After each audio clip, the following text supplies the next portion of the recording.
Hey guys, Trevin here, Gear Shift Garage, and I'm with Brent and Travis, and this beautiful Shelby GT350H. So it's a Hertz car. Um, tell us about the car first. Brent, you bought this car when?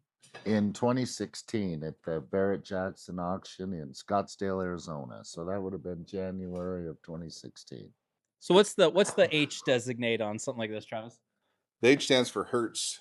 So Hertz rent a car in back in the early days, 68 obviously. So Hertz went and bought a bunch of these cars, made a deal with Ford, and started renting Rent-A-Racer is what it was called. So you could go down, rent one of these, souped up small blocks, and guys were renting them, pulling the motors out of them and putting them in their crappy Mustangs and then taking the rental back. This car is one of three, right? That was a Hearst rent-a-car in Acapulco blue. So that's where this came from. It's got 300 miles on it, I believe, just over 300 miles on the car. There is a history here with ownership and purchasing, and kind of a crazy story that goes along with this. I guess so. Tell us how you acquired the car, Brent. How did you find out about it? What was that? So I just went to Barrett-Jackson that year, something I'd always wanted to do, and a friend of mine took me there. And saw this car. We were there for the week. We did the Barrett-Jackson package and all that stuff, and it was really cool. And I saw this car there, and I'd always wanted a Shelby. And there was another one there too, a white GT500, but it was a stick shift. So this one having the automatic, and it was blue, and that one was white. I just fell in love with the car and wound up bidding for it. It was a Saturday night car, and I was up on the stage when I bid on it, and won the thing. And it was really cool at the time. Then you brought it back to Montana? Sent it to Minnesota because that's Okay. where I was at the time, and they brought it and came there fine. I drove it a little bit, not a lot, but a little, and I've just had it since 2016. You decided you wanted to sell the car. I just wasn't driving it, kind of was more into the modern stuff these days. And yeah, I decided, well, let's sell this and take it back to Barrett-Jackson and see how we do with it. So, and that's where you come into the story. So I'll give you this back. yeah. So me and Brent, we've become friends over the years. So Brent tells me he has this Mustang. I need to come look at it. And this being, fast and furious kind of body style, I kind of fell in love with him. Like, shoot, that car is awesome. And we made a deal on what I could buy it for. And I knew there was, some meat on the bone. I'm a car guy. I go down to Barrett all the time and buy cars. I bought quite a few cars from them over the years. And so I got it, and I'm like, I'm gonna take it to auction. And I didn't have time to transfer the title, so Brent got involved. So you agreed to buy the car. You were going to take it to auction. Yeah. And then if it sold over a certain amount, you guys were going to split the difference. Yeah. Title's still in your name. Correct. So you can't sell it at auction. Well, I couldn't even. So I kind of went on as a. They have a name for it, like a concierge or something. I'm the representative of the vehicle. Lots of people sell vehicles. They're just a representative through Barrett, and so I was bringing his car to auction, going to sell it for him, which is pretty much nuts and bolts. That's how it was, because it didn't transfer to my name. I didn't give him the money. Taking his car, I got the car. The car had been sitting like for a decade. We put a new battery in it. It had a few little things, so I buffed it out, cleaned it up, put some fresh fuel in it, drove it. I had to take it to the tire shop, air up the tire. It wasn't much. I mean, it had just been sitting. So got it loaded up on the semi, hauled the son of a gun all the way to Florida, all the way to West Palm. And I get to West Palm. I'm trying to remember how many cars I had at that one. I had a whole semi load of cars. Let's put it that way.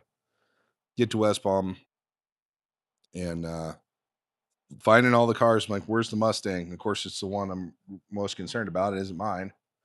And It's a nice car. And I end up finding it, and it's way down in a fence. They got a fenced in area in the parking lot where they unload from the semis, not under the big tent. I'm freaking out. And then I'm getting phone calls and emails from Barrett, from just a guy named Greg that was my, the guy that was handling my account. And he just says that the numbers aren't correct on the car. We couldn't verify it, so we can't sell it for what we said it was, for So what you're saying it is. So they're saying that basically what they're saying is they had an issue with the VIN tag under the hood, and that it was not a real GT350H car, Hertz car. The H is for Hertz, obviously, and that they wouldn't run it through their auction. When they have provided the Rob report, they've provided so let's back up. yeah, When the you bought Shelby the car, report. you bought it from Barrett-Jackson, and they Yes. had certified. Yes. 2016, they certified this car was a Hearst rent-a-car GT350, provided all the reports, and had all the paperwork, everything. This car was legit. How it was sold to Brent for $150,000. Okay, so fast forward 10 years, 20 or 9 years, 2025 at that point. It was 2016 when you went through, right? Mm-hmm. And I take it down there. They're telling me this is not a legit car, that they had found. He gave kind of a story on when the car was taken out of the junkyard, it was missing the VIN tag. Like if this car, someone cut the VIN off it, okay, and built another one and put that VIN on it, but they were able to prove with a fender tag, there was some other tag, I think it is the fender tag, that this is that car. It was gray. And he's like, well, we do a lot. Their excuse was that we do a lot better job of investigating what these cars were now, or what these cars are now, to legitify them. So my suggestion to you is let's ship this car to Arizona and rebadge it, put a new VIN on it so it won't be the original Shelby GT350H, and try and run it through auction, which it would still get over 100,000 at that point. The point is, he was sold the car for 150,000, sat on $150,000 for 10 years for them to tell him that the car's not legit. I won't even tell you where I really want to say what happened there completely, but you know the business. It's a big business there at Barrett. So could be, yeah. Could have been some competition. I'm not sure why they didn't want this car. There was no reason why this car shouldn't have ran Got through. it. So the car never ran through. Never ran through. Then So then I had to pay to ship the car all the way back to Montana to Brent, and he had to fight with them to get your title back, right? Yep. Because they didn't hand me the title. oh, And they- so the they car had has been titles. sitting here Yeah, I for signed it over to a him. year in my Oh, shop. got it.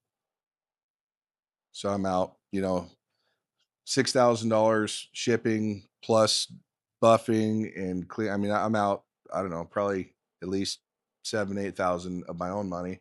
And I've been storing this thing for a year. And Brent obviously is out all the money he put into this thing.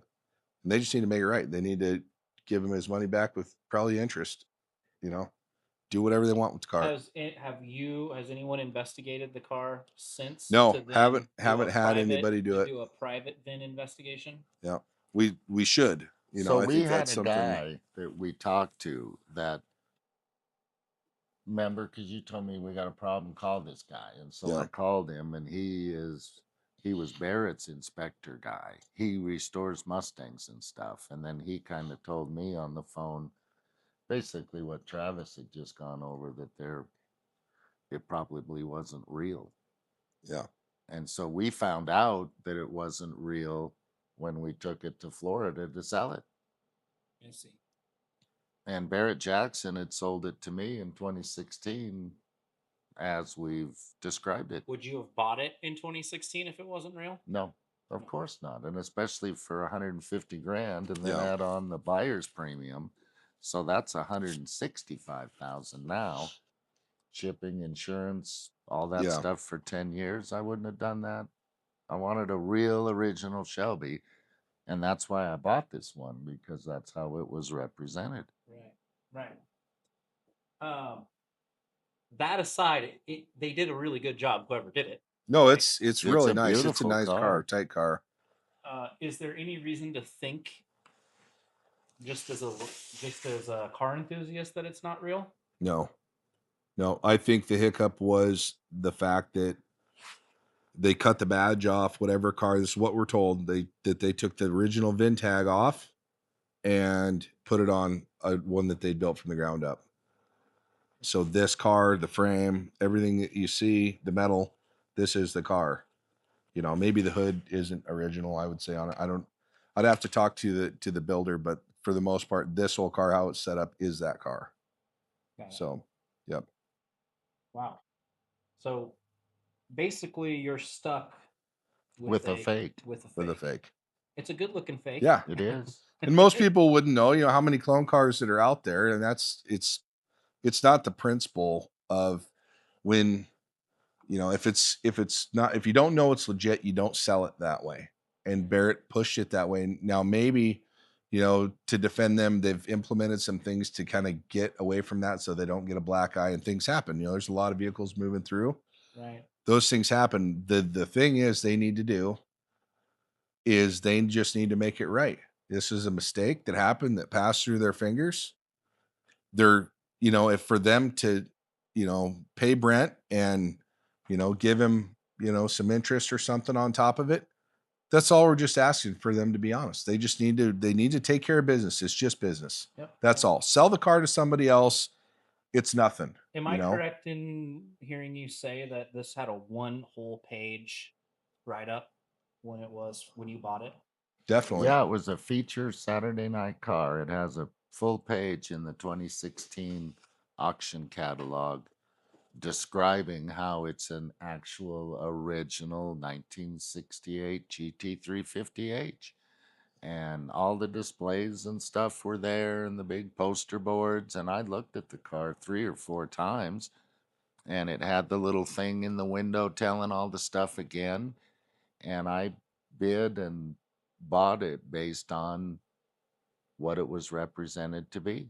This 1968 Shelby GT350H has undergone a restoration and is finished in Acapulco blue with black decor-knitted vinyl bucket seats. It retains its original matching numbers drivetrain and is listed on both the Shelby Registry and SAAC Hertz Registry. Notably, this is documented as the second Acapulco blue GT350H built of approximately 30, powered by its original 302 engine backed by an automatic transmission. This GT350H is equipped with a 3.5 conventional gear rear axle, select air conditioning, power disc brakes, power steering, and a tilt-away steering wheel. Additionally, factory features include shoulder harnesses, visibility group, wheel lip moldings, a sport deck rear seat, interior decor group, AM radio, tinted glass, heavy-duty battery, tachometer, and trip meter. The restoration includes a detailed engine bay, original IBM card, pre-delivery sheet for Hertz warranty, billing sheet, check copy, original owner's manual, and a full Marty report. And then you said when it went back, they were going to use that same ad, right?